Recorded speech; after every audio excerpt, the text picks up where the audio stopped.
Global warming और climate change को लेकर आए दिन कोई ना कोई अहम रिपोर्ट वैज्ञानिकों द्वारा चेतावनी के रूप में सामने आती है। ये चेतावनी सिर्फ डराने के लिए नहीं, बल्कि भविष्य में आने वाले संकट को लेकर जागरूक करने के बारे में होती है।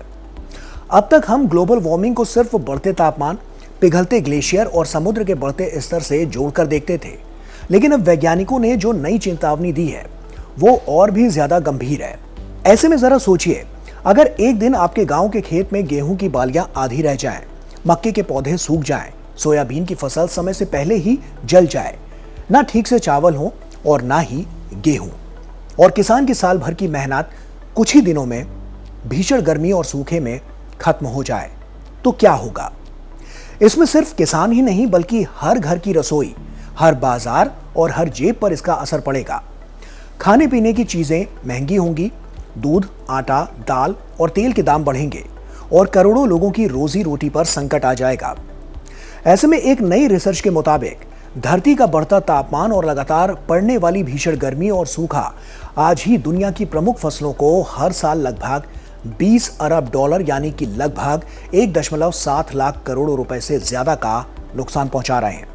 अगर दुनिया ने ग्रीन हाउस गैसों का उत्सर्जन कम नहीं किया तो साल 2100 तक, जी हाँ 2100 तक, ये नुकसान बढ़कर लगभग 161 अरब डॉलर यानी करीब 14 लाख करोड़ रुपए हर साल हो सकता है। ये आंकड़े बेहद चौंकाने और हैरान करने वाले हैं। क्या है ये रिसर्च और ये क्या बता रही है?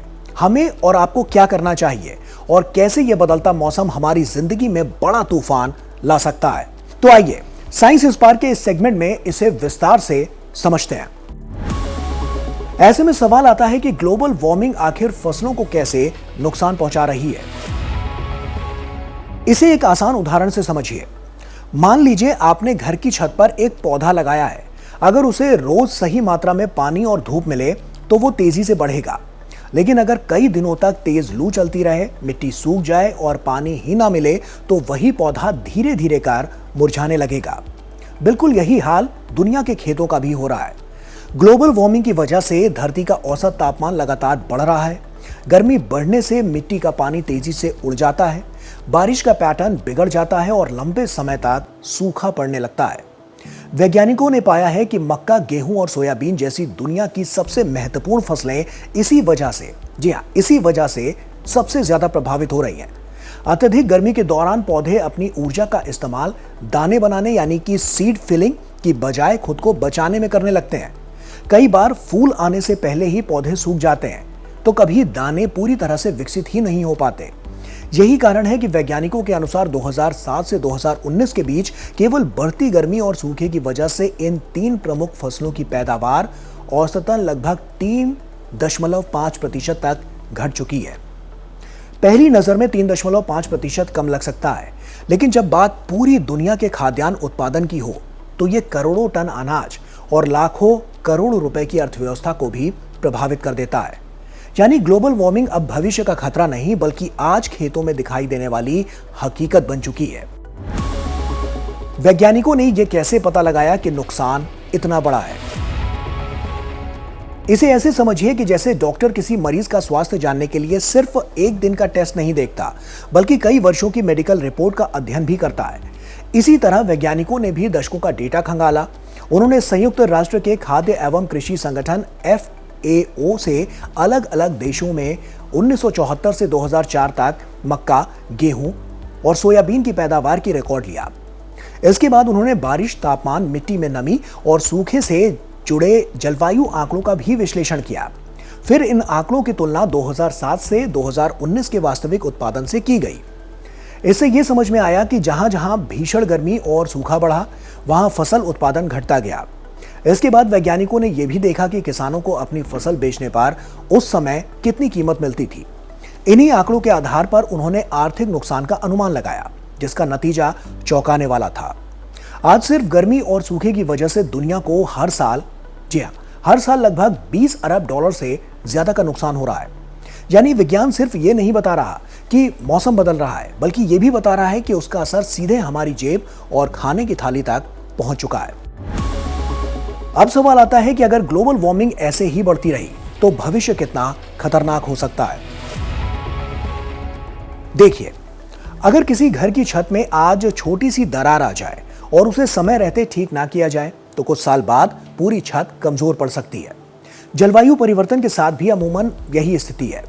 वैज्ञानिकों ने अलग अलग भविष्य के जलवायु परिदृश्यों का अध्ययन किया। सबसे खराब स्थिति यानी उच्च उत्सर्जन वाले SSP3 7.0 परिदृश्य, जो कि जलवायु परिवर्तन का एक परिदृश्य है जो दर्शाता है कि अगर दुनिया क्षेत्रीय प्रतिद्वंद्विता के रास्ते पर चलती है तो भविष्य में जलवायु और अर्थव्यवस्था पर इसका क्या असर होगा। ऐसे में SSP3 7.0 परिदृश्य का अनुमान है कि साल 2100 तक इन प्रमुख फसलों की पैदावार लगभग 35% तक गिर सकती है। इससे हर साल होने वाला आर्थिक नुकसान लगभग 161 अरब डॉलर से भी अधिक हो जाएगा। इतना ही नहीं, हर साल करीब 85.5 करोड़ टन यानी कि 855 मिलियन टन खाद्यान्न उत्पादन कम हो सकता है। अब सवाल आता है कि इसका सबसे ज्यादा असर किन देशों और आम लोगों पर पड़ेगा। पहली नजर में लगता है कि सबसे ज्यादा नुकसान अमेरिका जैसे बड़े कृषि उत्पादक देशों का होगा, क्योंकि वहां बहुत बड़े पैमाने पर खेती होती है। लेकिन असली संकट उन गरीब देशों में होगा जहां अधिकांश आबादी खेती पर निर्भर है। खासकर अफ्रीका के सबसे कम विकसित देशों में किसान पहले से ही सीमित संसाधनों के साथ खेती करते हैं। अगर वहां लगातार सूखा और गर्मी बढ़ती रही तो लाखों परिवारों की आय खत्म हो सकती है। इससे बेरोजगारी बढ़ेगी, खाद्यान्न की कमी भी होगी, सामाजिक अशांति पैदा हो सकती है और लोग बेहतर जीवन की तलाश में दूसरे क्षेत्रों की ओर पलायन करने पर मजबूर हो सकते हैं। इसका असर सिर्फ उन देशों तक सीमित नहीं रहेगा। जब दुनिया में अनाज कम होगा तो वैश्विक बाजार में कीमतें बढ़ेंगी। इसका मतलब है कि भारत समेत दुनिया के हर देश में खाद्य पदार्थ महंगे हो सकते हैं। तो कुल मिलाकर देखें तो ग्लोबल वार्मिंग सिर्फ बढ़ती गर्मी की कहानी नहीं है, बल्कि यह हमारी थाली, हमारी अर्थव्यवस्था और आने वाली पीढ़ियों के भविष्य की कहानी है। वैज्ञानिकों की यह चेतावनी डराने के लिए नहीं बल्कि समय रहते संभलने के लिए है। अगर दुनिया अभी से कार्बन उत्सर्जन कम करे, पानी का बेहतर प्रबंधन अपनाए, जलवायु के अनुकूल नई फसलें विकसित करे और आधुनिक कृषि तकनीकों का इस्तेमाल बढ़ाए तो इस बड़े संकट को काफी हद तक रोका जा सकता है। आखिरकार धरती का तापमान जितना बढ़ेगा, खेत उतने ही कमजोर होंगे और खेत कमजोर होंगे तो पूरी मानव सभ्यता की खाद्य सुरक्षा भी खतरे में पड़ जाएगी। इसीलिए जलवायु परिवर्तन से लड़ाई सिर्फ वैज्ञानिकों या सरकारों की नहीं, बल्कि हम सबकी भी साझा जिम्मेदारी है।